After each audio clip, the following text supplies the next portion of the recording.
Okay, before I get to our practice report for the day, I'll beat you guys to your question and about the poll, and simply say this.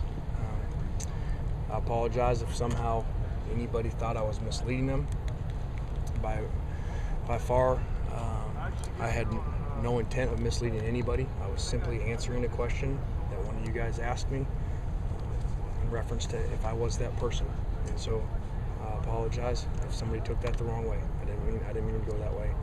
And we have informed them that we just made a decision not to continue voting. And they said that it was not an inconvenience because of it being so early. It would be easy to replace us. So that's all I really have to say on it. As far as practice, I thought the offense really did a good job. After a couple of days of the defense being ahead, really handled some 4-minute situations there and coming out situations really good, which falls on the quarterback and the offensive line in those situations, and the running back, everybody protecting the ball. So it was really good to see, and I thought the guys had really good energy today. So we're making some progress to get with the guys that are still out here. Have you ever heard anything from Teef or from USA Today regarding that? Did they ever contact you by letter or phone to ask you what happened? Like I said, Jerry, I'm really kind of done with it, and we informed them yesterday of it, and they didn't have any issue with it because of it being so early. What happens if at the end of the season it comes down to it and you guys finish out of it by a vote that you could have had? Are you going to regret the fact that you dropped out of it? No, because that means we had a pretty good season. For 1 point behind number 2, we had a good season. So from what I know, it's never come down to one vote. So I don't really. That didn't have anything to do with it. Do you think they handled it the right way? Like I said, I'm over talking with it for the most part. It is what it is. I think we didn't give them any inconvenience, like I said, and they said that, and it wasn't because it was so early. It's not like we're in the middle of the year, and so you're always trying to do things better.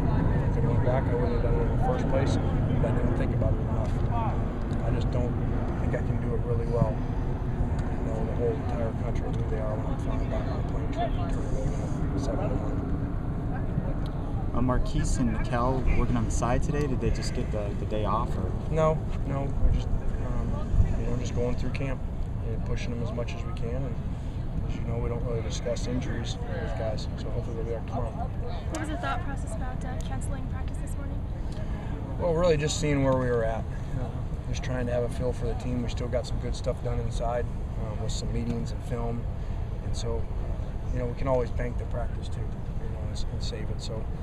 As you look at, you just got to know your team and know that sometimes it's not smart to just go out just to hit when a lot of your guys are out anyway. So you may come back and replace it later. After he had a number change, was that because he's a tackle? Yeah, just kind of, it's just a better tackle number. And, just looks more normal out there than a 60 number. So it's not some big statement by any means. Coincidence that it was Matt Khalil's number, or wishful thinking? There's nothing to that. Would be wishful thinking. Does it give you a good feeling to see a 75 running around out there a little bit every once? There's a lot of difference between those 75s. Okay. I know you're not going to discuss specifics about injuries, but were any of the guys that sat out today a result of the skirmish in the goal line drill yesterday? I don't believe so. Is it a little disconcerting to not have your whole first linebacker unit available?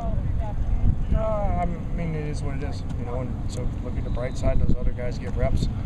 All 3 of those guys have started games before, 2 of them playing a ton of snaps. So, a lot of times those things happen and they end up being the best thing in the long run, as long as they're not long-term things.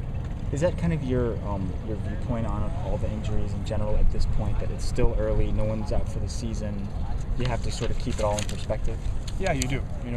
It's going to happen. You're not going to go to don't think there's any teams around the country that are fully healthy in training camp. You can't. They don't let you practice in the summer. So regardless of how much conditioning you do, it's not football. It's not the same change of direction. It's not the same hitting. So it's always going to happen. You just got to hope that it's not long-term stuff, and that by the time you get to really the preparation for the first game. For us that'll be that Sunday, I believe. You hope they're full strength then.